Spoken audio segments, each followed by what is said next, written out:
யாரிடம் இறைவன் இருப்பான்? நாம் இறைவனை புரிந்து கொள்கிறோமா? நாம் இறைவனை தெரிந்து கொள்கின்றோம், இறைவனை அறிந்து கொள்கின்றோம். நாம் இறைவனை புரிந்து கொள்கின்றோமா? இது ஒரு பெரிய கேள்விதான். இதையே நம்ம புரிஞ்சுக்கணும் முதல்ல, இல்லையா? இந்த 3 இதையுமே நம்ம புரிஞ்சுக்கணும்.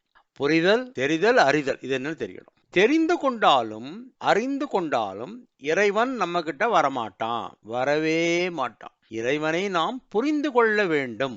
சரி, அவனை எப்படி அறிந்து கொள்றது? அது நம்மளாலேயே முடியும்னு சொல்றாள். எல்லாருக்கும் முடியுங்கிறா. எப்படி? கடவுள் ஒருத்தன் இருக்கான், அவன் இந்த கோயில்ல இருக்கான், அந்த கோயில்ல இருக்கான், இந்த கோயில்ல இருக்கிற சாமிக்கு இந்த பேரு, அந்த அம்பாளுக்கு இந்த பேரு. இதெல்லாம் நாம் இறைவனை அறிந்து கொள்வது. இது எல்லாராலையும் முடியும். தெரிந்து கொள்வது என்றால் என்ன? இந்த கோயிலுக்கு எப்படி போகணும், இதுக்கு என்ன வழி, அந்த தீர்த்த யாத்திரைக்கு எப்படி போகணும், இந்த பூஜையை எப்படி பண்ணணும், இதெல்லாம் தெரிந்து கொள்வது. அறிந்து கொண்டாலும் தெரிந்து கொண்டாலும் இறைவன் நம்மிடம் வரமாட்டான். இறைவனை நாம் புரிந்து கொள்ள வேண்டும். எப்படி புரிந்து கொள்வது?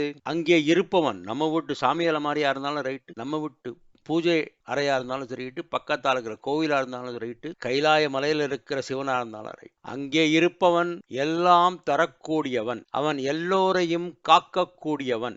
அவன் சரணத்தை அடையணும், அவன் பாத கமலங்களை பிடித்து கொண்டால் நமக்கு உய்ய வழி கிடைக்கும். இதுதான் புரிஞ்சுக்கிறது. இதுதான் இறைவனை நாம் புரிந்து கொள்வது. அறிந்து கொள்வதோ தெரிந்து கொள்வதோ முக்கியமல்ல, புரிந்து கொள்ள வேண்டும், அதுதான் முக்கியம். இறைவனை புரிஞ்சுப்போம், வாழ்க்கையில முன்னேறுவோம். வாழ்க வளத்துடன் வலிமையுடன். ராதே கிருஷ்ண, ராதே கிருஷ்ண, ராதே கிருஷ்ணா.